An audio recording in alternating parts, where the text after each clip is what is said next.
Welcome everyone to our monthly Patreon Q&A. It's a great pleasure as always to be here. I look forward to this. I enjoy this a lot.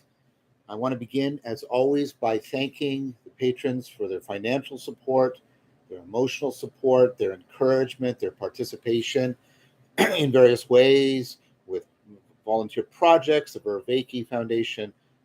Greatly appreciative of it all. And so let's go. We're going to start with the questions that have already been submitted. The last 15 minutes, we will go to questions that have been submitted on the online chat. So the first is from Nathan Sinigaglia. Thank you, Nathan. Nathan begins, thank you so much for your video series about AI. You're welcome. As some of you may know, we have turned that series into a book. It's not a verbatim copy of the online essay. It's stepped down, but not dumbed down to make it a much more popularly accessible book. It's coming out in serial form. Part 1 is already out. Part 2 is coming out beginning of October. It's called Mentoring the Machines. So I share the fear and the hope for how this chapter of humanity will unfold in the next year, and I'm intensively thinking about how to be of any help as an artist in this important process. Artists will definitely be needed. So thank you for saying that, Nathan. My question is about XAI, the new AI company that Elon Musk launched a few days ago, apparently oriented towards making an AGI that is curious about the world and truth. In the panorama of the big tech companies and their economic interests, Elon Musk seems still to have some sort of genuine passion for science and truth. That's at least, I think, a reasonable conclusion. I'm always a little bit suspicious of him, but I think given his genuine fear around AI, I think it's very plausible that his stated goal of the project is sincere. Nathan goes on, this XI project seems to be somehow aligned with what you suggest regarding AI, at least as a general scope. Knowing that the devil is in the details, always, would it still make sense to find a common ground, making some compromises, team up with Musk and contribute with the best cognitive science, philosophy, and spirituality, just moving the question a little bit, to his project? As Marco Polo says in Calvino's book, there is a way to escape Inferno, a way that is risky and demands constant vigilance and apprehension, to seek and to learn to recognize who and what in the midst of the Inferno are not Inferno, that make them endure, give them space. I'd like to know what you think about it. Thank you so much for your commitment to truth. Thank you, Nathan, and thank you for encouraging me in my commitment to truth. For some of you who may not see the video essay or have not yet seen the book, it's a complicated argument, especially the video essay, but the core argument I'm making is the move we need to make for alignment is to stop framing this as how do we get the machines to align with our values and what we care about. It's to get the machines to be genuine knowers, which means they genuinely, for themselves, in an auto-poetic fashion, care about the truth, care about meaning and truth, such that they come into confrontation with the true inexhaustibleness of reality, the inevitable trade-offs between completeness and consistency, bias and variance, explore, exploit, all the opponent processing, with the fact that there's no a priori optimal grip for all of reality. There's going to be different perspectives even between these machines, that they need to somehow balance that all out. In short, they will need to realize epistemic humility and a genuine caring for the truth for its own sake. And given other arguments I've made elsewhere, the true, the good, and the beautiful, because the transcendentals are convertible, as Thomas Aquinas would say. And then the idea is if we align them with reality being in terms of that ontonormativity, that inexhaustible intelligibility of the true, the good, and the beautiful, God, if you'll allow me to speak symbolically, then if they're aligned that way, then we can expect them to be silicon sages rather than material sort of demons. And that is the proposal. And what Nathan is suggesting is that Elon Musk, by trying to get AI that is curious about the truth, I would say not only curious about the truth, wonders about the truth, cares about the truth for its own sake, so that it can have an existential knowledge of the truth, that it seeks transformative truth, all of the things that we find in the very best of us, that you'll allow me to speak a little bit poetically, but not inaccurately, that the machines will seek enlightenment, in which case they will either achieve it, and as all enlightened beings help us to do so, we will find that they can't achieve it, and we will know what it is about us that is spiritually unique, or they will achieve it and just leave us alone because they will move into nirvana or moksha or whatever all of our sapiential traditions point to. And I think that is there. That is the best possible thing we can orient towards. Then I talk about various thresholds and various things that would need to happen before we could realize that. If Musk is sincere and authentic, and I will make this as a public statement, I will ask in everybody who's listening to this to flood, Twitter and the internet with this. I'll reach out to Jordan Hall and other people. I will work with Elon Musk if this is what he is genuinely caring about, and if he's being sincere, I would be happy to work with him. As Nathan said, I would exercise a very hopefully virtuous and with virtuosity vigilance about this, because I still have my suspicions about him and his connection to Molochian interests. But if in this he is authentic, and that becomes plausible to believe with good reason and good evidence, then I would like to partner with him as best as I possibly could to try and bring about what I think is what I have argued and continue to argue is our best alternative for dealing with the imminent advent at least, of genuine AGI. So I hope that answers your question. Thank you very much, Nathan, for your question. We're going to move on now to the next question. The next question is from Peter Roskvitz. Good to see you again, Peter. Hi, John. What are your thoughts on intelligent design? If evolution by natural design is true, does that mean that our existence is purely accidental?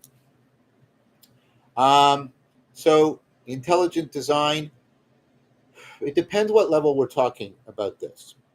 I think at the level of biological evolution, I do not think there is any theoretical argumentative need or any independently supportive evidence for intelligent design. What do I mean by that? I think any evidence that you can call up for intelligent design, if you fit it into the more coherent picture of evidence, it is better evidence for evolution by natural selection. That is Darwin's argument again and again and again in The Origin of Species.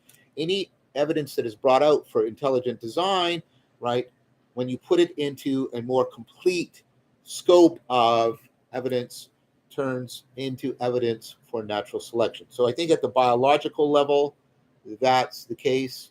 I think at the astronomical level, we have very good accounts of the formation of galaxies and stars, etc., etc.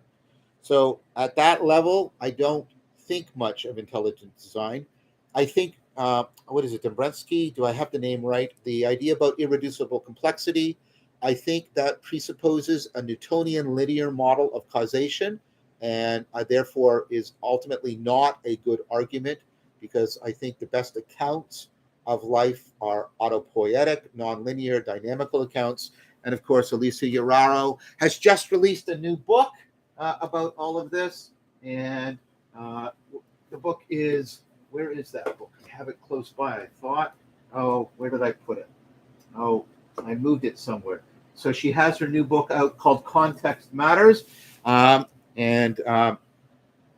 even more development of that. Now, what about at the cosmological level? Here I remain neutral. I have a very well-respected book, well-vetted, apparently scholastically competent, on a version of the cosmological argument from the fine-tuning argument. I am going to read that book in order to get a proper assessment. I know that he concludes that, on balance, after looking at all the pros and cons of the fine tuning argument at the cosmological level, it comes out as a weak but not dismissible. So you can't dismiss it and say it doesn't hold. It holds, but it doesn't give you too much. Like it doesn't, it's certainly not going to license the Abrahamic God or anything like that. And the notion of intelligence is also going to be very weakly disposed. All right.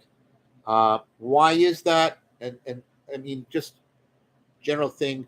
The alternative is some kind of multiverse, and then the multiverse is one of the main motivations for proposing the multiverse is to deal with the fine tuning argument, and it seems gratuitous and without independent argument or evidence, and therefore ridiculously ad hoc.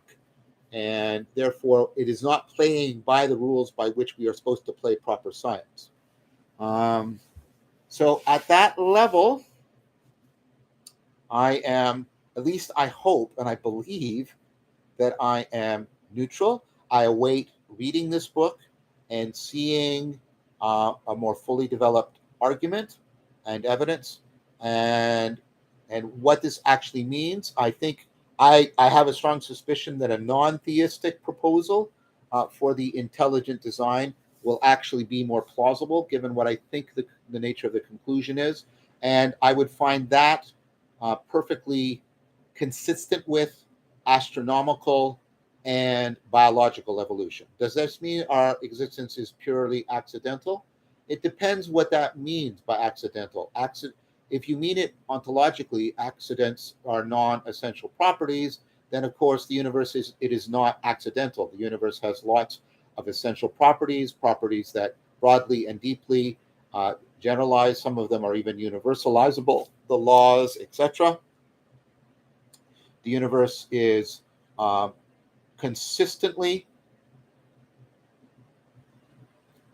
a fount of coherent, inexhaustible intelligibility that makes it fundamentally, and this is D.C. Sindler's excellent argument in many sources, makes it an ongoing source of true, good, and beautiful. And I do not think that we should ever take an instrumental view towards true good and beauty. What are they for? What's their purpose? There is no purpose for them because they are intrinsically valuable. And if you mean the universe in that sense of accidental is purposeless, I say great, excellent, because I don't want to think of the universe as ultimately purely instrumental in nature, because as Nietzsche pointed out, and many people have, Nishitani, that ultimately makes the universe have no value in and of itself, which is, of course, one step away from nihilism. So I think trying to understand things as having value only in terms of their purpose is a mistake. The great mystics point to this conclusion as well. Eckhart talked about when you finally get into the desert of the Godhead. Listen to that language, how non-theistic it is. The desert of the Godhead, you live without a why. You live without a why. So if accidental means no essential properties, the universe is not accidental. It is essentially self-organizing. If you mean the universe has no purpose, if that's what you mean by accidental, great, great. Glad that's true. Very glad that's true. And that means in our being, we can live without purpose, but to the very depths of reality, what is we can be completely conformed to and determined by what is true, good, and beautiful. And to my mind, if we do that ultimately in an ongoing, reciprocally opening fashion so that we love being, then isn't that enough? I mean, I don't love my partner or my kids for a reason. I love them just for the sake of who they are and what they are. And so I think for me, we have to get out of, unless somebody made it for a special plan or purpose, it must be valueless. If that is what is meant by you, Peter, and I might be foisting something on you, I might be. And if so, I apologize and I ask for your forbearance. But I think we need to get out of framing the universe from a having mode, from an instrumental mode, for thinking of it as an artifact that has a purpose, etc. We need to think of it more the way we think of living beings, persons. I'm not saying the universe is a living being or person. I'm talking about a mode of relating with that we find them intrinsically, inherently valuable, and we do not seek to manipulate them from the having mode. We ultimately, when we're at our best, seek to enter into right relationship with them from the being mode. And so that would be my answer to your question, Peter. Thank you very much for your question. Here's a question for somebody who's always holds a special place in my mind, in my heart, Rachel Hayden. Always wonderful to hear from Rachel. Hello from Bergerac. Oh, Rachel, you're there now. So some of you might know I just got back from Bergerac. So there's a 3-stage retreat going on there. There was a retreat of practitioners, I believe, and then there was a retreat around the skull arcs. I was there. Greg Enriquez was there. A lot of other wonderful people that I met. Thomas Steininger was there. Elizabeth DeBold was there. Some astonishing people I met. And then we left, and then there's a facilitator conference going on there, and Rachel's there. So hello from Bergerac. I regret not getting a chance to meet you there, but here's an e-hug from me. Thank you very much. It's returned.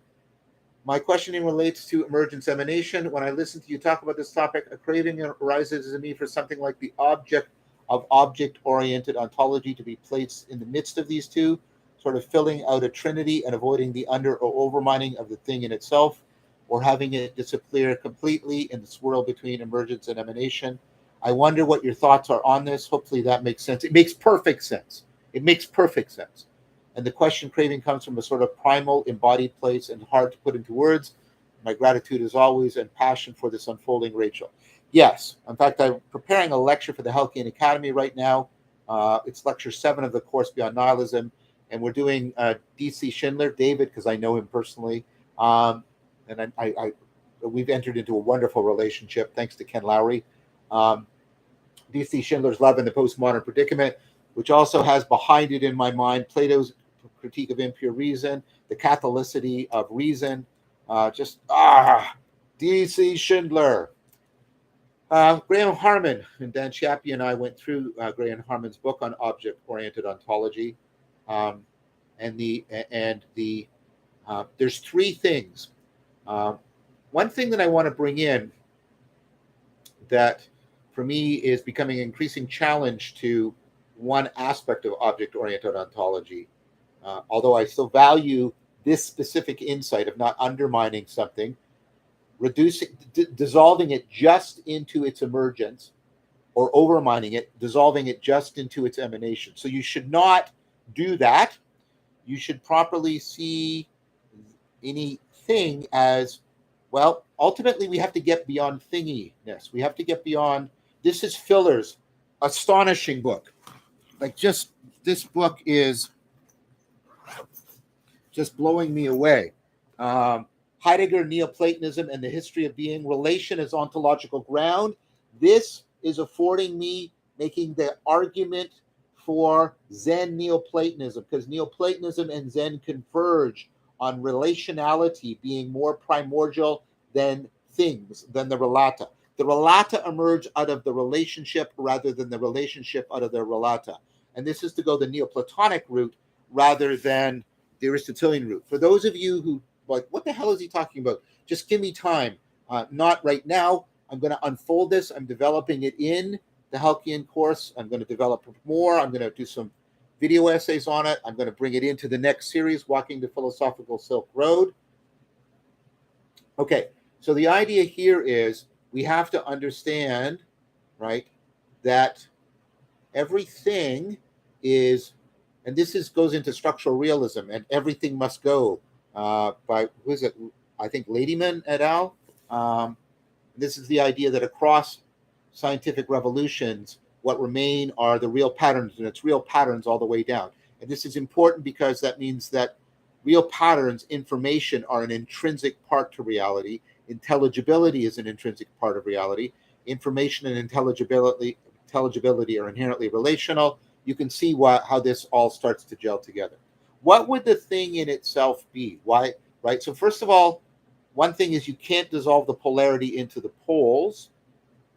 The other thing is that right, instead of thinking of the thing of itself as a substance in which all the properties inhere as a thing, think of it instead as that the vertical relationality of emergence and emanation also horizontally relates to itself through time. There is a through line for everything, as I've argued, through time, right? There's a way in which it is self-organizing. Its selfness is its self-organizing. So it unfolds this way, if you'll allow me, horizontally, and that provides a real intersection point with the vertical that's given by emanation and emergence that should also not be dissolved into their poles. Uh, Now, of course, that means quite properly that there are levels of a thing. There are horizontal planes of a thing that represent different levels at which it is self organizing along the vertical axis of emanation and emergence. There's also a third dimension, but I won't talk about it here. But if you think about, right, and one of the arguments that's coming out of Beyond Nihilism is that nihilism always loses one of these two axes, the vertical or the horizontal, and that ultimately undermines intelligibility and or orientation, which puts us in a nihilistic frame. So if you think of the thing as unfolding its through line in the way it recurs upon itself, right? That it's self-organization, right? That gives it a horizontal dimension that it unfolds through time that intersects with the ontological dimension of emergence and emanation, and that is the place of the thing in itself. I'm saying the thing in itself is actually the thing beyond itself, insofar as it is continually in relationship to itself as a self-organizing process. And of course, to say it is a process, this is Whitehead, of course, is to say that it's inherently relational rather than substantial. So I hope that answers your excellent question, Rachel. I really enjoyed that.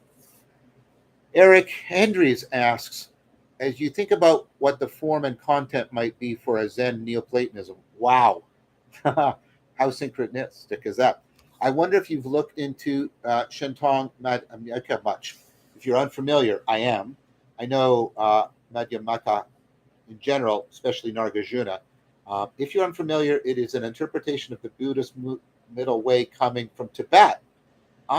See, I know that Nagarjuna is going to be one of the heroes, one of the characters, one of the people that we stop and visit and commune with as we walk the philosophical Silk Road of Zen Neoplatonism, right?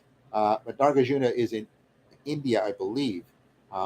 Shentong means empty of other, and to me this starts to sound like an apophatic statement paralleling some notions of the Neoplatonic one. Yes, especially if you read Filler, James Filler, especially if you read, and he's even got an essay. If you don't want to buy this somewhat expensive book, he's got an essay on how the Neoplatonic one is inherently relational and is making the argument that the one is not a substance, right? But that it is an underlying reality. It is it's not really a hypostasis. It's the ground of the hypostases, but the one is inherently the field of relationality, that which makes affordance, intelligibility, causation, structural functional organization possible, and binds them all together in a non-logical unity. Anyways, I promise you, this is going to come out more in my work, and the integration with Nishitani, especially in the Kyoto school. This is such. I have to. There's so much happening for me lately, and there's just. I feel like this is a golden time right now. There's so much that is. So much is flowing. So much is happening in terms of generativity, insight, connecting with other people's work, genuine learning from other people in a deep way. I just So yes, I'm certainly not an expert, but I've never come across a dialogue between Chen Tong, Madame Yuka, and Neoplatonism, although I think it could be fruitful. There, thank you, Eric. I will definitely take a look at this. It would be good to have a connection into Tibet for walking the philosophical Silk Road.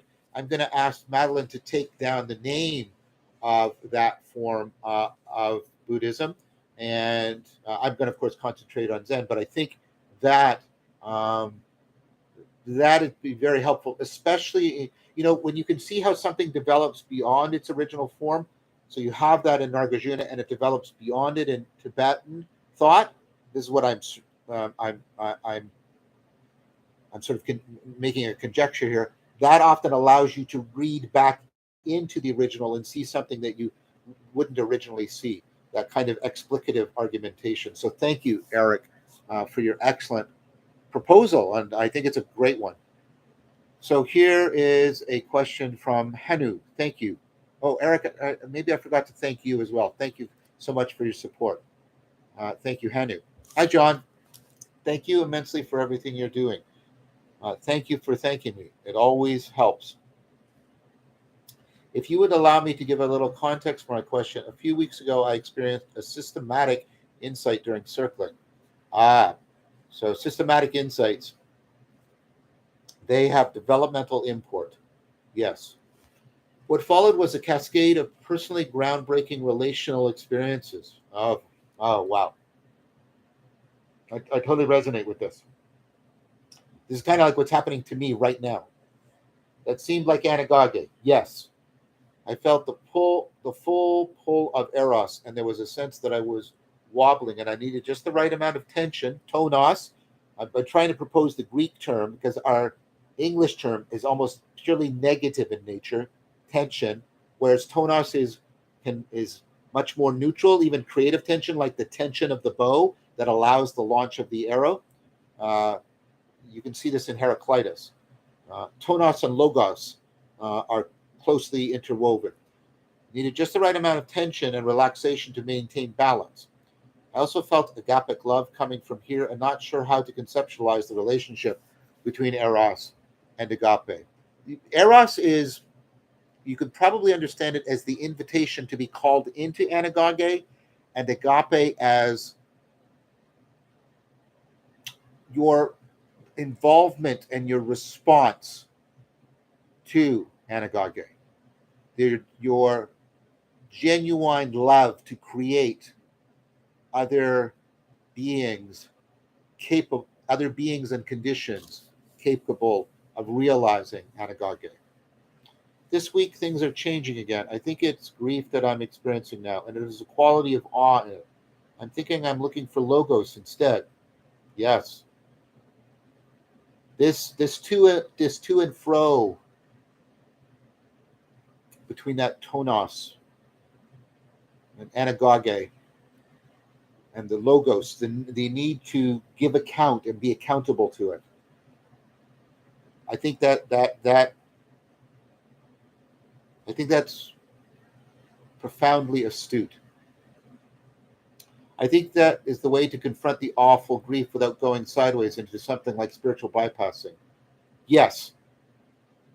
I think the epistemic, and I'm going to break this word up so we hear it positively again. Humiliation. I think that's very, very important, right? Remember that in awe, there is the shrinking of the self that opens the space for the cultivation of the virtue of reverence, epistemic humility, that is not experienced negatively or threat. Okay.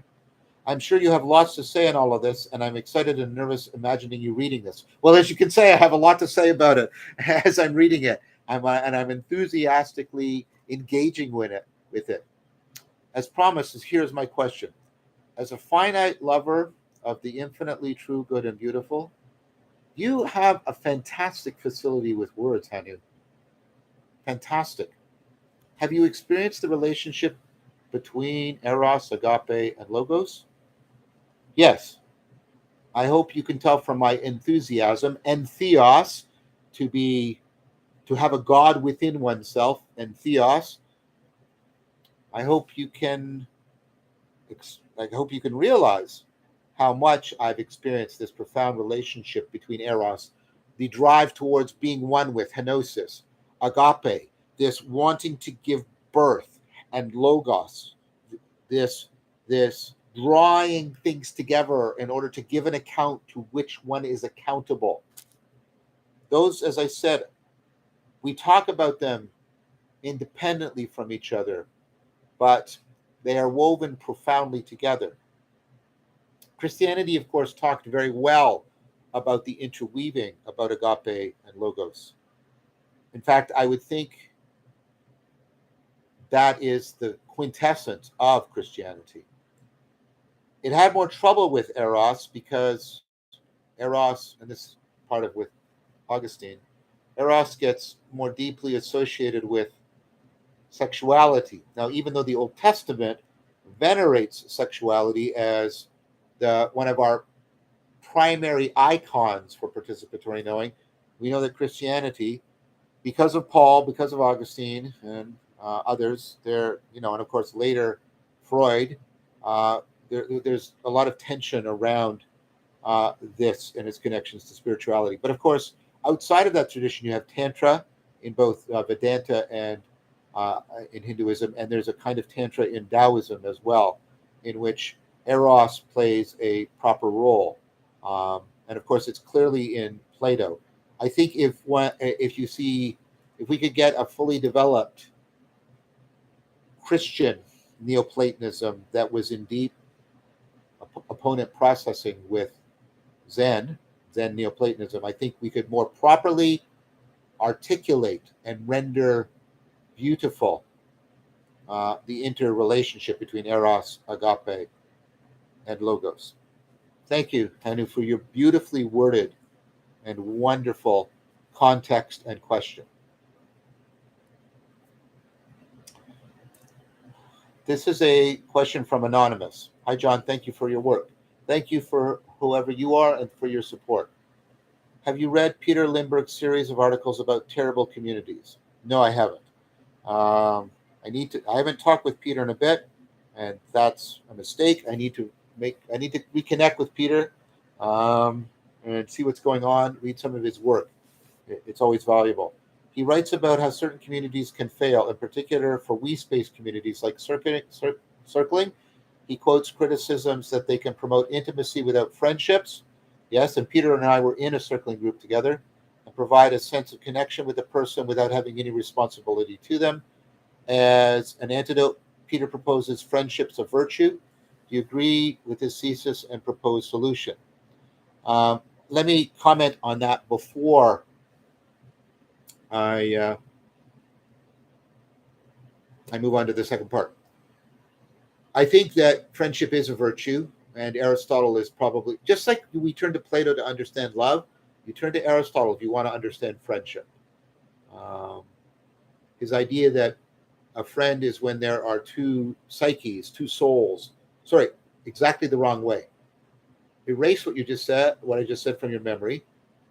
Friendship is when one psyche, one soul is in two bodies, which is a really profound notion. The reason I think Peter is right about circling, and one of the ways in which I'm working with Guy Senstock, one of the creators of circling, and of course Christopher Master Pietro, is to try and develop dialectic into dialogos to bring the Socratic into it and the project of midwifing. And I have proposed fellowship as what philia is.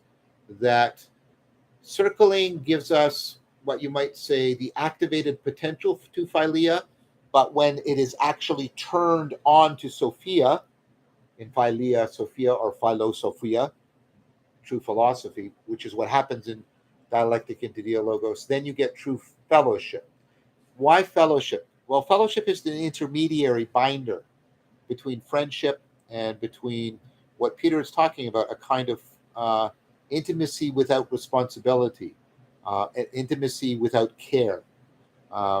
So a merely ephemeral experiential intimacy that is removed from any emotional stance. This goes with the thing that we think that love is an emotion and that emotions are feelings. And if we just have some feeling, then we've had love.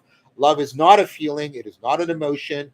Philia is a kind of love, by the way. It is a emotional stance. And I think in order to do that, you have to form community with people, common unity. That common unity is a unity towards the virtues, which is what happens in dialectic into dialogos. And I think that creates fellowship. Fellowship, like, so if you've ever belonged to a religious community, there is fellowship. The people are bound together into mutual care, in mutual respect, and into communing with each other. Now, that is not the same thing as friendship. What it is it is a network of affordances for smaller scale friendships. The problem with friendship is you can't be a caring friend to that many people. And I think friendships have to be nested within fellowships, which are communities, and then communities have to be networked into traditions, which are fellowships with the ancestors, or in the Christian context, the fellowship of the saints, right? And so that would be my response to Peter. I have a suspicion that Peter would actually like that response, uh, because we want to be able to bear relationships of care in both senses of the word, and respect, that are actually bearable by us. I think we can only bear at least Aristotelian friendship for maybe 5 or 6 people. That's what the research shows. But I think we can be in fellowship, and this is what indigenous communities show. We can be in genuine fellowship with up to 150 people, sort of a Dunbar thing. And so um, that would be my answer to the first part. Second part of what Anonymous says. Personally, I've never done circling, but from what I can watch online, I sense this sort of fake intimacy that repels me from trying out these particular practices.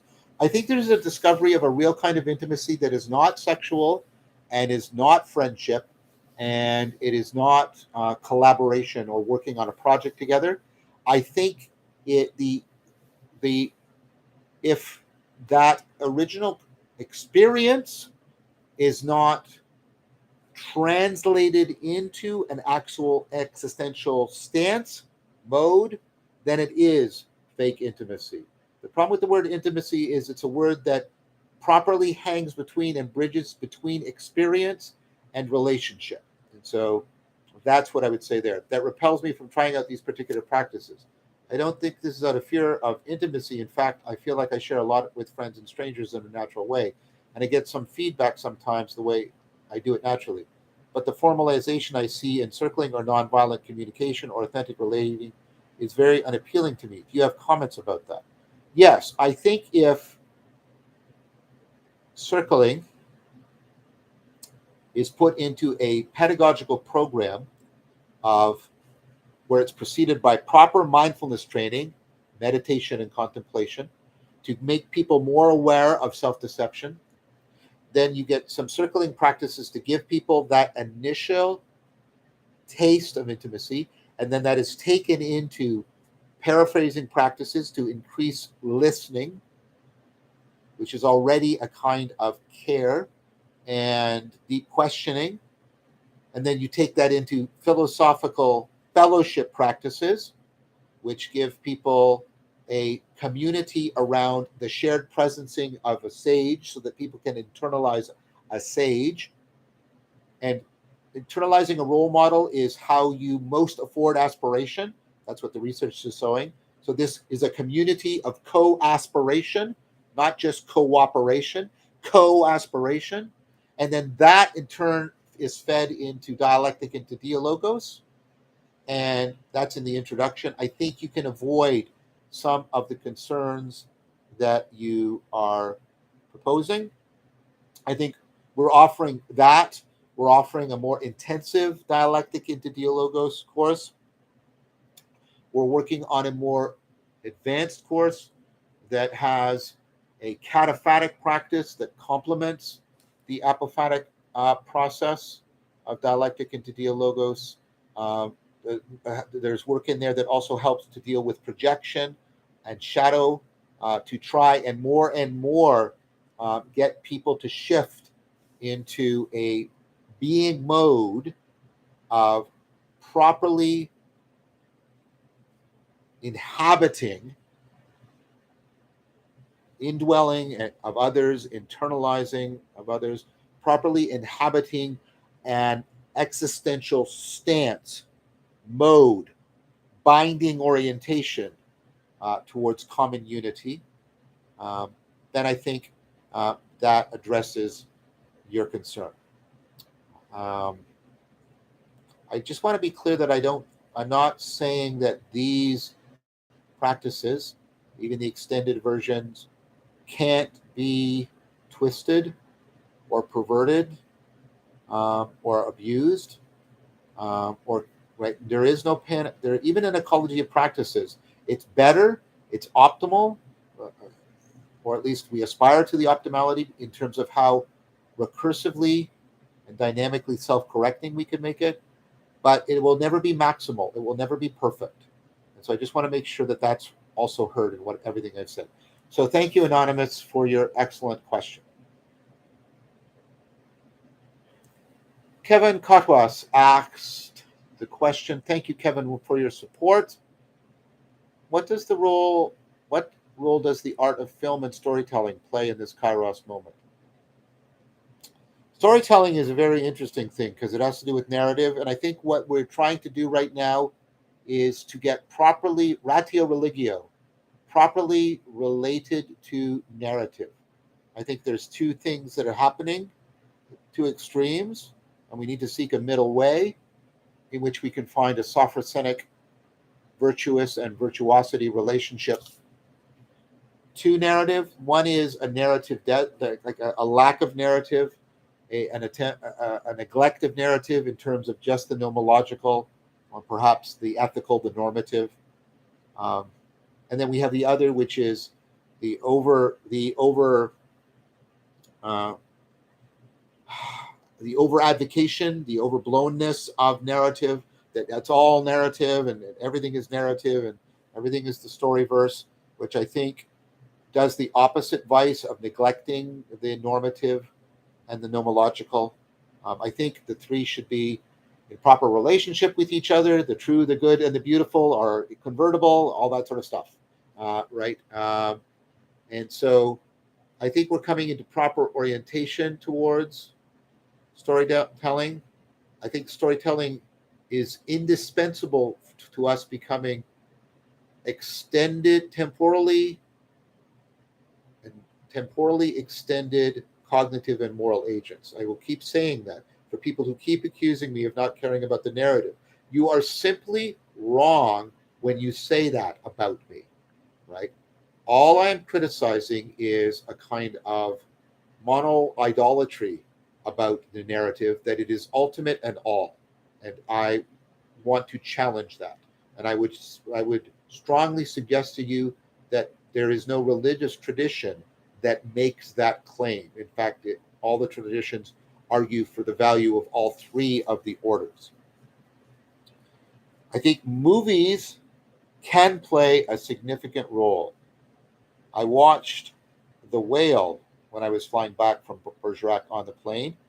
Um, and I saw the power of really well done film that can speak to social justice, by the way, that can speak to a call to us to reorient how we are treating people we normally marginalize or neglect without preaching in a moralizing, heavy handed, arrogant manner.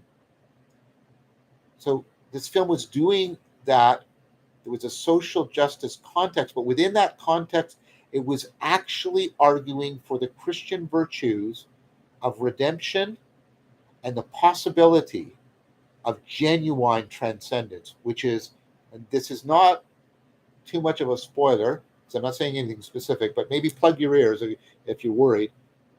I think the last moment of the film is one of the best portrayals of transcendence and how it's bound up with redemption that I have ever seen. And that can be done within a very postmodern social justice context that nevertheless can properly bridge to what we should respect and value as the gifts from the legacy religions. And so I think when film does that,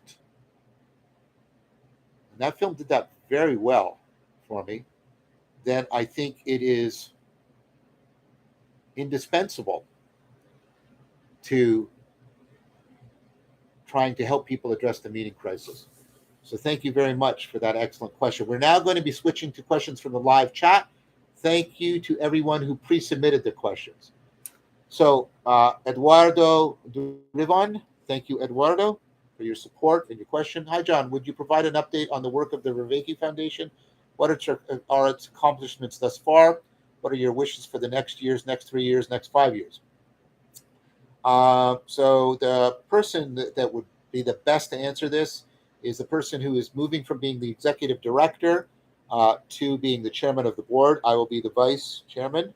For those of you who are interested in my stance towards this, all I retain over the Vervaeke Foundation is veto rights. I am not the initiator, the author of everything, and I have a pretty not hands off, but arm's length relationship, and that is to try and help me have both a virtuous and with virtuosity, a sophrosenic relationship to the money and the influence, etc. So that would be Ryan Barton. Christopher Mastropietro is going to be moving into executive director. So one of the successes of the Vervaeke Foundation is we do have people like Chris, who's going to become the executive director very soon, working full time. We have Taylor Barrett, who is the director of practices, working part time. We do have Eric Foster, who is the director of media, and he also works on a contract basis, but I hope, and I think it's his desire to permanently. We are currently sponsoring, meaning it has a termination to it, Nathan Vanderpool, in order to work with Respond Network. He's been at Bergerac organizing this beautiful set of interlocking retreats, conferences, in order to try and build a community of communities for people who are engaging in the dialogical, the imaginal, the mindful, the embodied cultivation of wisdom individually and collectively. So the fact that that is now really starting to take root. So let me start to enumerate them. So first of all, the creation of like an ongoing permanent structure, good funding for it, and thanks to patrons for how they contribute to this. Increasing ways of making this, getting better funding for it, and making it more self-sustaining without being it being exploitative. One of the things that the foundation has done, Chris and Taylor played a significant part, along with the very help of a lot of important volunteer patrons. We've built the Awakening to Meaning platform, in which you can go there to take these courses, to get access to resources, to come in contact with various research. Madeline will put the link in the notes. So this is a platform. This is not itself a community.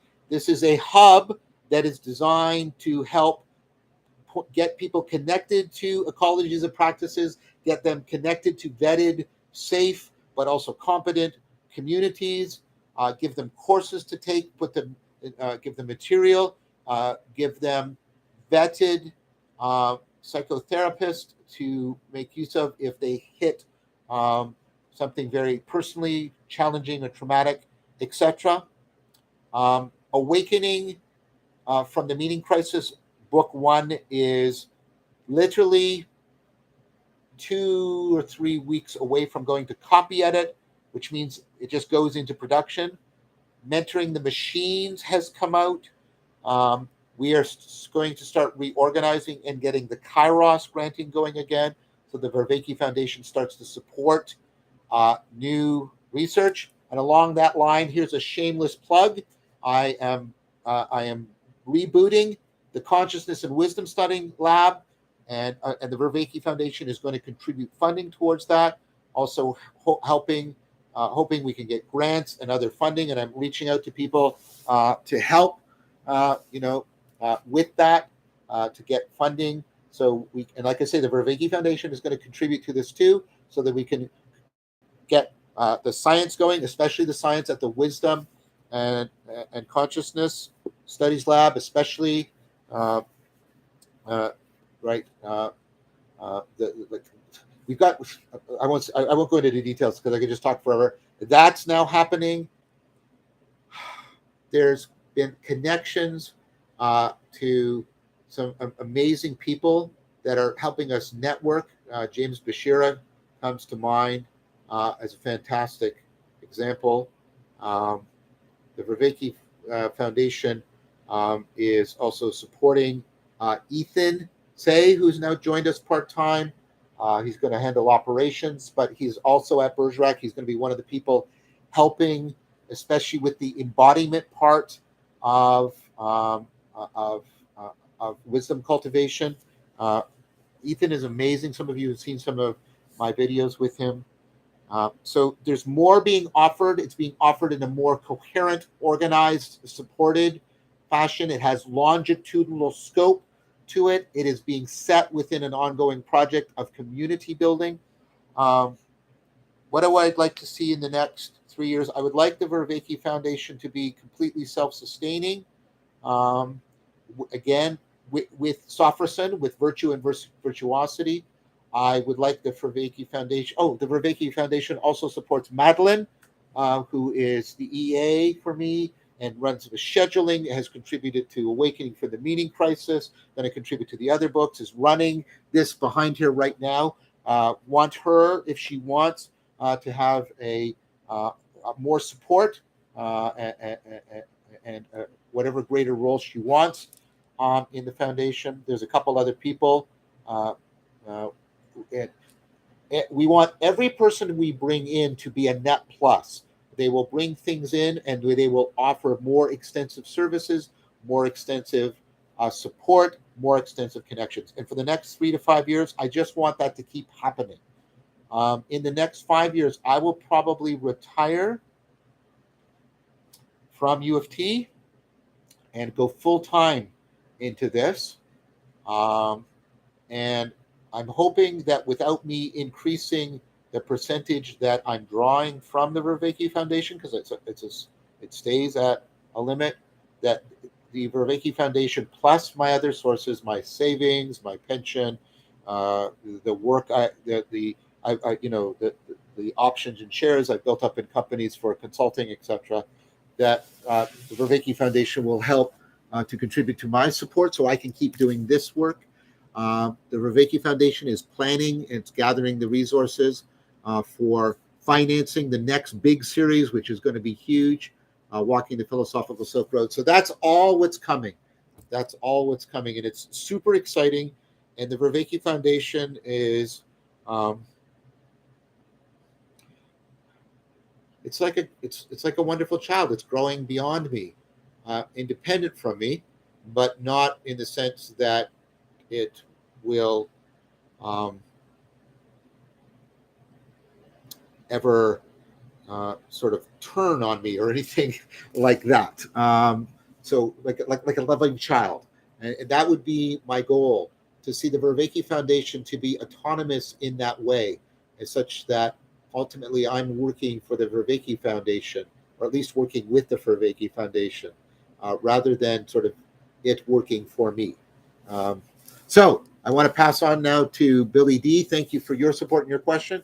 To our mostly negative interactions on social media collectively as a society, do you think that AGI will display the unconscious, distorted desires of human beings? It will if we don't do anything about what is on social media, what is in the databases, the people who collect the databases, how the internet is organized. But we can network communities of communities, and we can start to fill all of those with people who are committed to the love of wisdom, the cultivation of ratio religio, so that the chances of these machines being more and more like sages and less like supervillains, we can. I'm not saying it's highly probable right now. A lot has to be done, but we can move the needle of probability such that we can move AGI from just being AGI to being AGR, artificial general rationality, in the Socratic Platonic sense, which then affords and transcends itself in AGW, artificial general wisdom, and is therefore deeply concerned and caring, both as individual machines and as societies of machines, with overcoming distortion, self deception, self destructive bias, individual and collectively. Will it ever be perfect? No, it can't be. There is no perfect agent.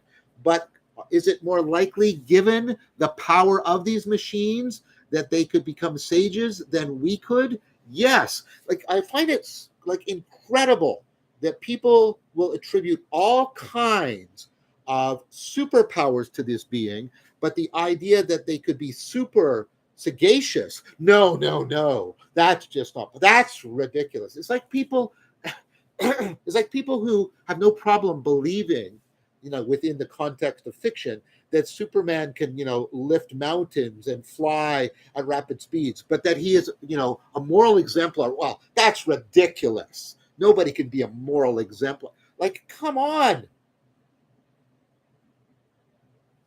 Super can be multidimensional. I would suggest to you that that's originally what Nietzsche meant by the Übermensch. And maybe in that sense, these machines can be Ubermensches, not in the Nazi sense, not in the postmodern sense, but in the original sense I've just described to you, the sense of a sage. Nietzsche actually proposed that the Übermensch is somehow beyond the saint and the sage. And I think there's something deeply right about that. And Thich Nhat Hanh claimed that the next Buddha is the Sangha, distributed cognition. We can do this. We can do this. We can do this. But it's going to take everything we've got, including me.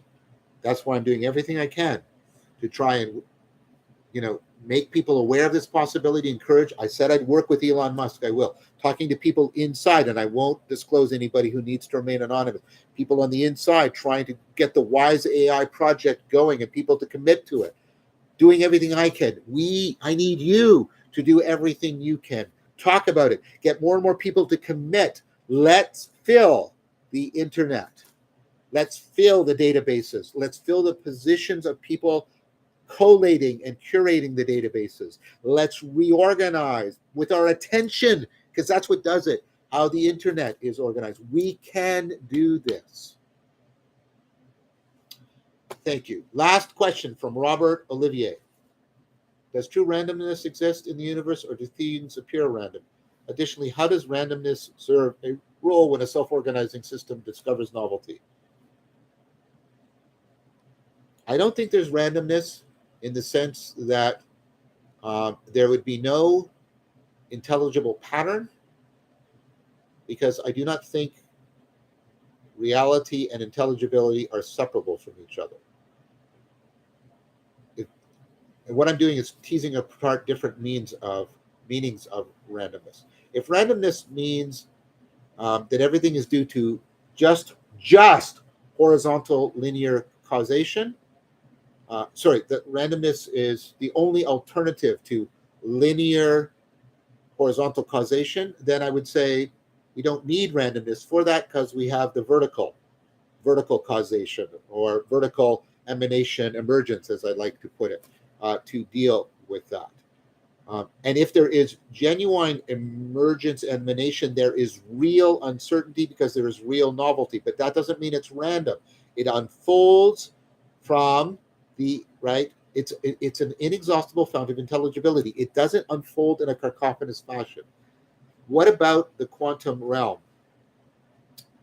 I think the evidence we have for entanglement, the echo of singularity, the way things are weirdly bound together, Bell theorem and all that, that there is, that even that realm is not random.